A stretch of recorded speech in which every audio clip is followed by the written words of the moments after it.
Welcome to the 531, where we debate a top 5 list on a particular subject, further discuss it down to a top 3, and then eventually settle on a top 1. Now after this beat, we'll get to today's subject.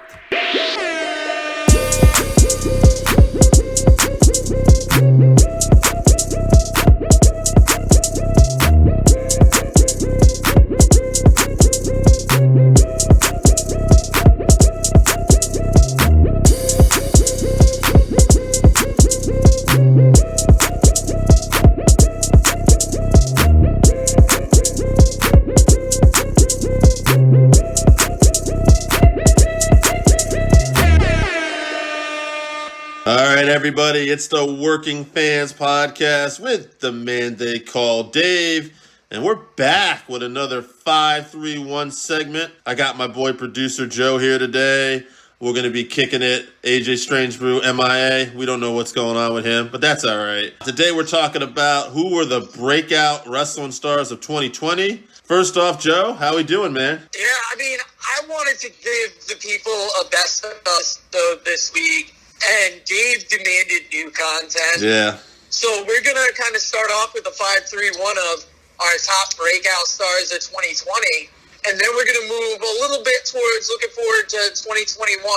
Talking about Wrestle Kingdom and the New Year's Eve and New Year's Day GCW shows. But guys, it wouldn't be the 531 if I didn't kick it off with welcome to the 531, our signature segment where we take our top 5 lists on a particular subject, vote it down to a top 3, and then debate that top 3 down to a top 1.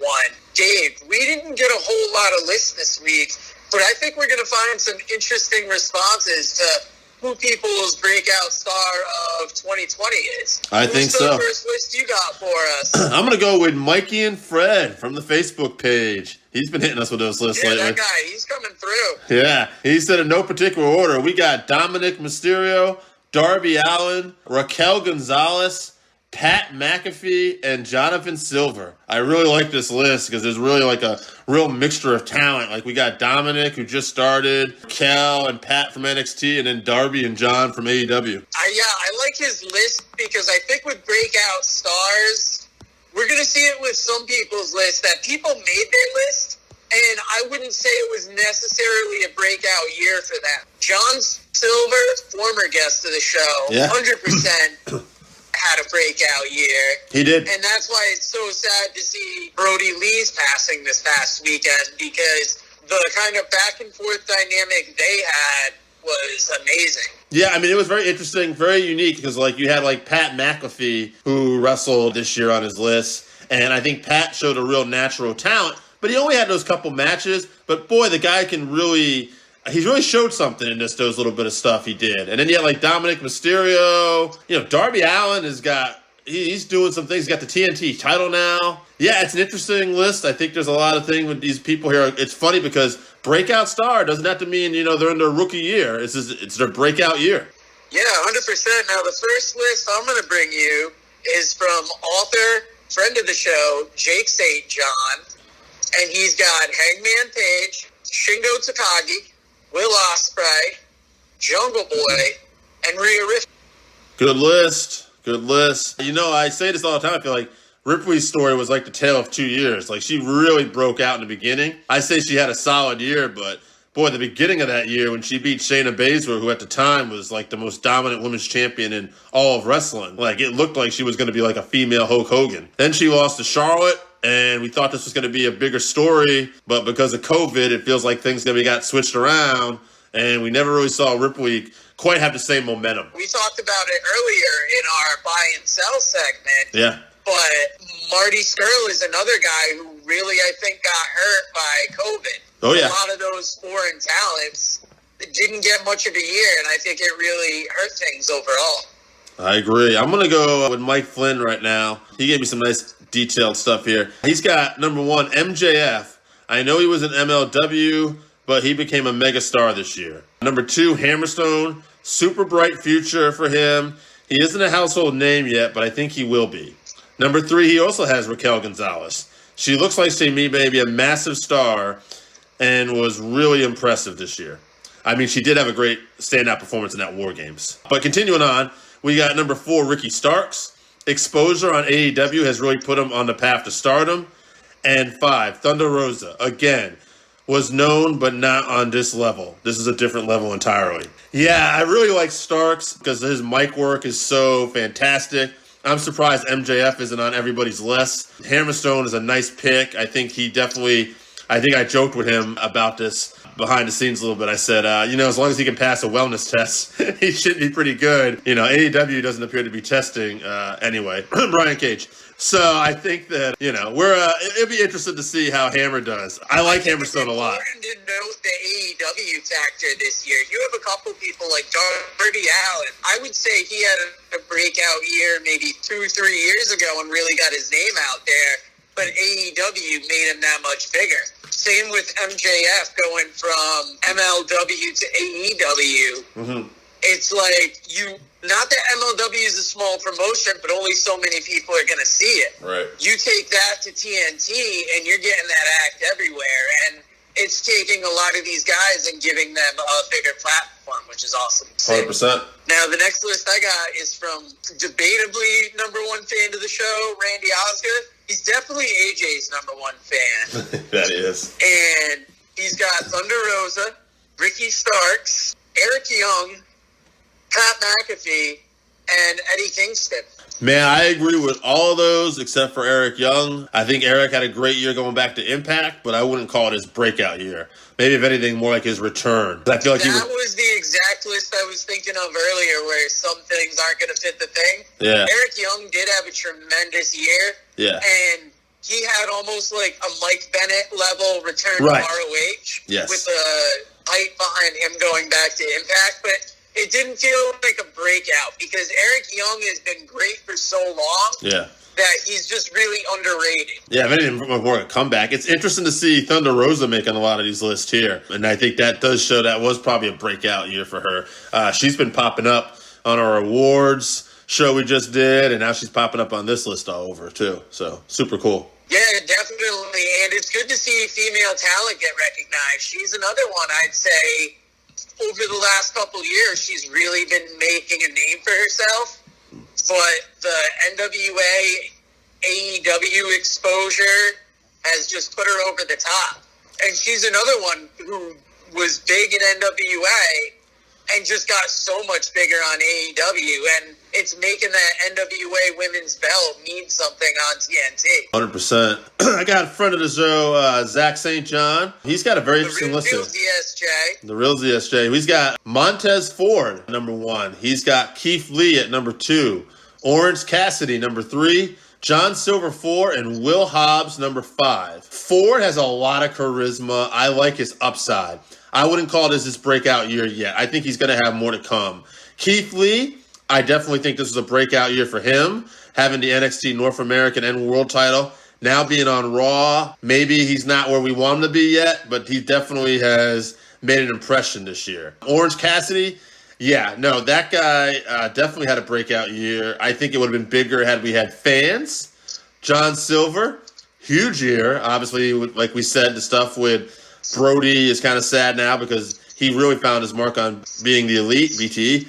And Will Hobbs, put him in the Ford category for me. He's got a lot of potential. I wouldn't say this is his breakout year yet. Maybe he's starting to break out, but I think we're going to see a bigger year for him in 2021. There's actually a segment we're going to talk about as well. Because when I think about breakout stars for this year, it almost got me thinking ahead to who is that next level of star, and is somebody a breakout star or not?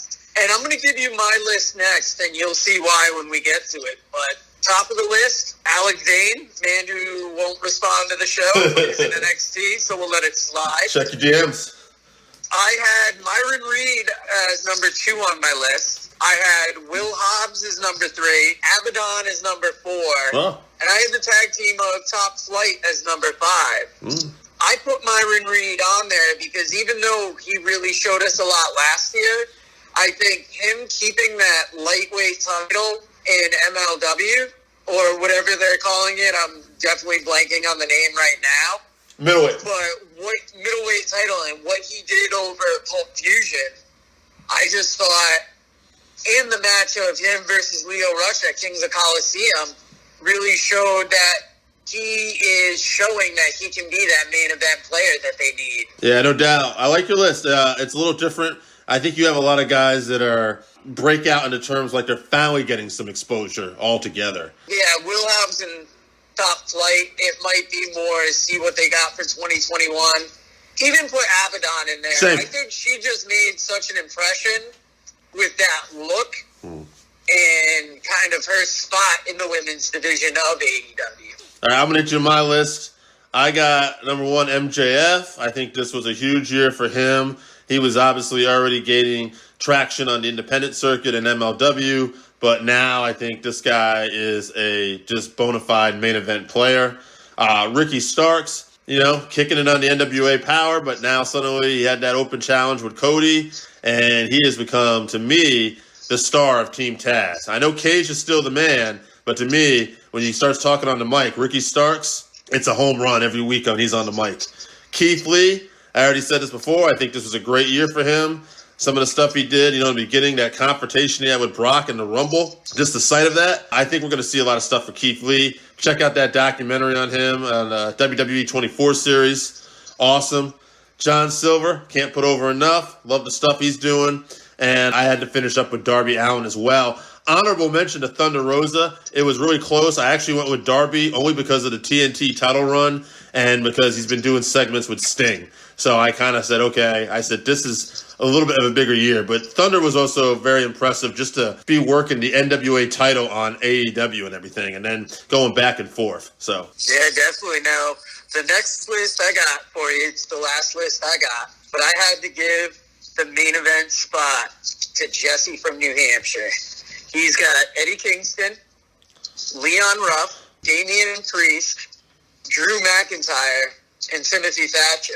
I mean, again, how do you define breakout, right? He's right. Drew McIntyre, Eddie Kingston, 2 veterans of the sport. But, Drew had his world title this year at WrestleMania. The poor bastard. He wins the world title in, an empty arena.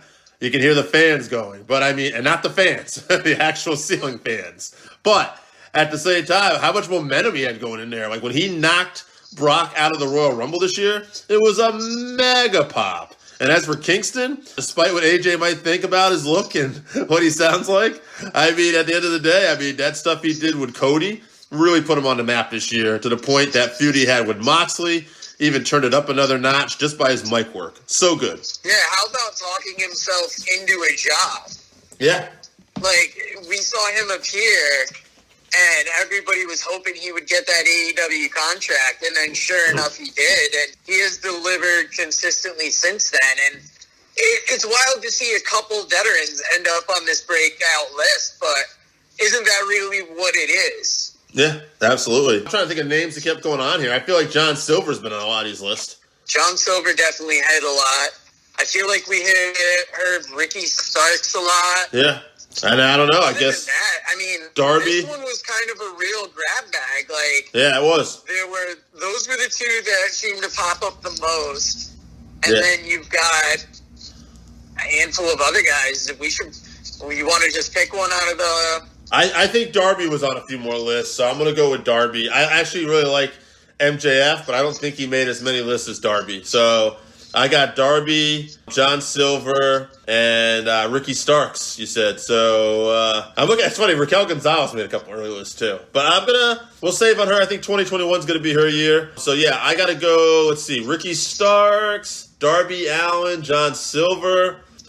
First one to go. I'm going to kick out Ricky Starks, despite the fact I love him, and he's actually my favorite out of this group, because I think Darby had a little bit more of a breakout year, given, like I said, the Sting stuff, the TNT title, and I feel like Silver stuff on BTE really just got that guy with a ton of momentum right now. Yeah, I was going to say, Silver, it looked like he was going to die a death on AEW for a little bit there when that Dark Order stuff just wasn't hitting the way that everybody had hoped. Mm-hmm. And then with Brody Lee coming in, the pairing that they had, I think that really kind of resuscitated his career, and it made everybody that's not familiar with John Silver as much of a fan as we are, and we've talked to him and seen him countless times. Agreed. So at the end of the day, I say it goes down to Silver and Darby, and I got to give it to Darby. He didn't have that championship. I would argue that it would be a lot closer. Same. But, I mean, the championship, it has to put you over. The championship and the fact that he's doing segments with Sting, who's returned, and he's on that level right now. And he's got a match coming up with Brian Cage that's been built to. They are building towards Darby Allin matches right now. I think that has to give him the nod in my opinion. So, end of the day, Joe's breaking into his home, all good, but our 2020 breakout star of the year was Darby Allin. Hope we got it right, folks. Guys, thank you for listening to the 531 here on YouTube this week. If you like what you hear, you can always find us on Anchor FM, Google Podcasts, Spotify, Breaker, Overcast, Pocket Cast, Radio Public, and on the Apple Podcast where you can subscribe and also give us a 5-star rating. We appreciate you listening. We want your feedback, 531, and if you agree with us, if you disagree with us, we also want you to let us know, and let us know what your 531 would be. Come up with a top 5 and let us know, and we'll tell you why you're wrong. And in order for us to do that, please contact us on Twitter. We're at Fans Working. Facebook page, Working Fans Wrestling Pod. Email workingfanswrestlingpod@gmail.com. It's very important that you actually contact us on these platforms because we want this to be your interactive place to talk wrestling.